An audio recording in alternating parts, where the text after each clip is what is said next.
গত প্রায় ৫-৬ বছর ধরে আমার এই ল্যাপটপটিতে আমি 2.4 গিগাহার্টজ ব্যান্ডের ওয়াইফাই চালিয়ে আসছিলাম। বাট রিসেন্টলি আমার মনে হলো আমার এই ল্যাপটপটিতে আমি একটি ডুয়েল ব্যান্ডের ওয়াইফাই কার্ড ব্যবহার করতে পারবো কিনা। যেই কথা সেই কাজ, আমি অনলাইনে সার্চ করা শুরু করে দিলাম এবং অনলাইন থেকে আমি একটি ডুয়েল ব্র্যান্ডের ওয়াইফাই কার্ড অর্ডার করে দিলাম। এবং ডুয়েল ব্র্যান্ডের ওয়াইফাই যে অ্যাডাপ্টার আছে, এই অ্যাডাপ্টার ব্যবহার করে কিন্তু আমার এই ল্যাপটপটিতে আমি 2.4 গিগাহার্টজ এবং 5 গিগাহার্টজ ব্র্যান্ডের ওয়াইফাই ব্যবহার করতে পারতেছি। সো কীভাবে আমি এই ওয়াইফাই কার্ডটি আমার ল্যাপটপে ইনস্টল করলাম সেই প্রসেসটি দেখাবো আজকের ভিডিওতে। এইরকম ভিডিও আরও দেখার জন্য অবশ্যই আমাদের চ্যানেলটিকে সাবস্ক্রাইব করার পাশাপাশি আমাদের যে ফেসবুক পেজ আছে সেটিকে অবশ্যই ফলো দিয়ে রাখতে ভুলবেন না। ফিরে আসছি ইন্ট্রোটির পর।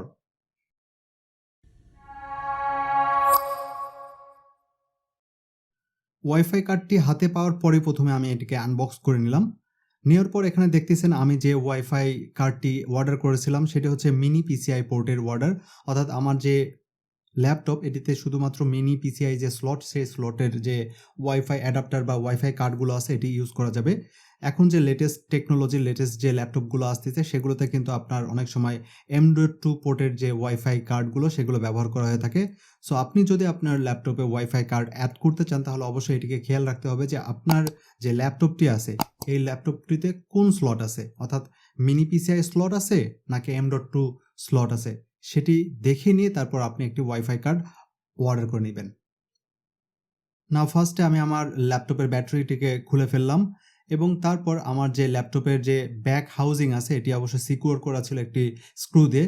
স্ক্রুটিকে খুলে আমি আমার যে ব্যাক হাউজের যে কভারটি আছে এই কভারটিকে আমি সরিয়ে নিচ্ছি। আমার ল্যাপটপটি ইজি টু অ্যাক্সেস একটি আপনার ল্যাপটপ, অর্থাৎ আমি জাস্ট একটি স্ক্রু খুললে আমার পুরা ব্যাকের যে কম্পোনেন্টগুলো আছে সেগুলোতে অ্যাক্সেস করতে পারি। আপনার হয়তো বা আলাদা কোনো রকমের সিস্টেম হতে পারে। অবশ্যই আপনার যে ব্যাক হাউজিং এটি খোলার আগে আপনার যে পাওয়ার বাটন এটিতে চাপ দিয়ে নেবেন যাতে করে যতটুকু ইলেকট্রিসিটি আপনার ল্যাপটপে সংরক্ষিত আছে ওটি যেন শেষ হয়ে যায়। এরপরে আপনার ল্যাপটপের ব্যাক কেসিংটিকে খুলে ফেলবেন।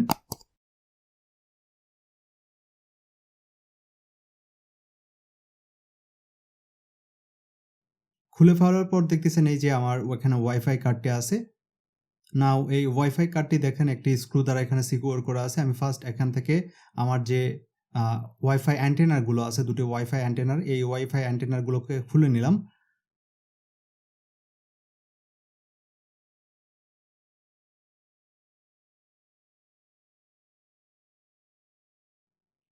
এবং তারপর আমার যে স্ক্রুটিকে আছে এই স্ক্রুটিকে আমি খুলে নিলাম।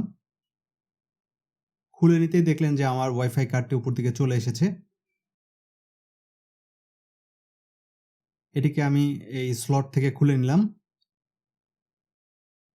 এরপর আমার যে নতুন ওয়াইফাই কার্ডটি আছে এই ওয়াইফাই কার্ডটিকে আমার যে স্লট আছে বা পোর্ট আছে সেই পোর্টটিতে সঠিকভাবে বসিয়ে নিলাম।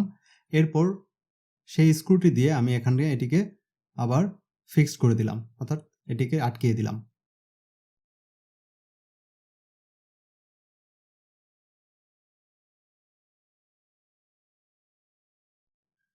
আমার যে ওয়াইফাই অ্যান্টেনার কেবলগুলো আছে এই ওয়াইফাই অ্যান্টেনার কেবলগুলোকে আমি এখানে ঠিকভাবে লাগিয়ে নিয়েছি। এর জন্য দেখবেন আপনার যে ওয়াইফাই অ্যান্টেনার কেবলগুলো আছে এই অ্যান্টেনার কেবলগুলোতে আপনার 1 এবং 2 নামে সেট করা আছে এবং আপনার যে ওয়াইফাই যে অ্যাডাপ্টার আছে বা কার্ডটি আছে সেখানেও কিন্তু 1 এবং 2 নামে লেখা রয়েছে। যেখানে 1 লেখা আছে সেখানে আপনার কেবলের 1 নামক তারটি অ্যাড করে নেবেন এবং যেখানে 2 লেখা আছে সেখানে আপনার অ্যান্টেনারের 2 কেবলটি অ্যাড করে নেবেন। অ্যাড করে নেওয়া হয়ে গেলে আপনার যে ওয়াইফাই ইনস্টলেশন বা ওয়াইফাই কার্ডটি ইনস্টলেশন প্রসেস শেষ হয়ে যাবে। নাও এখন আপনার যে ব্যাক কেসিংয়ের কভার আছে এটিকে লাগিয়ে নেবেন এবং আপনার ব্যাটারিকে লাগিয়ে নেবেন, তাহলে আপনার কম্পিউটার বা ল্যাপটপে কিন্তু আপনার এই যে ওয়াইফাই কার্ডটি এটি ইনস্টলেশন প্রসেস শেষ হয়ে যাবে। সো এভাবে অতি সহজেই কিন্তু আপনার ল্যাপটপের যে ওয়াইফাই অ্যাডাপ্টার আছে সেটিকে আপনি চেঞ্জ করে নিতে পারবেন।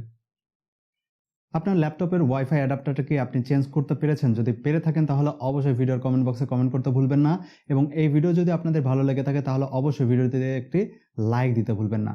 আর যারা এখনও আমাদের এই চ্যানেলটিকে সাবস্ক্রাইব করে নেয় তারা অবশ্যই ভিডিওটির নিচ থেকে সাবস্ক্রাইব করে নিতে ভুলবেন না এবং সেই সাথে আমাদের যে ফেসবুক পেজ আছে সেটিকে ফলো দিয়ে রাখতে ভুলবেন না। Thanks for watching.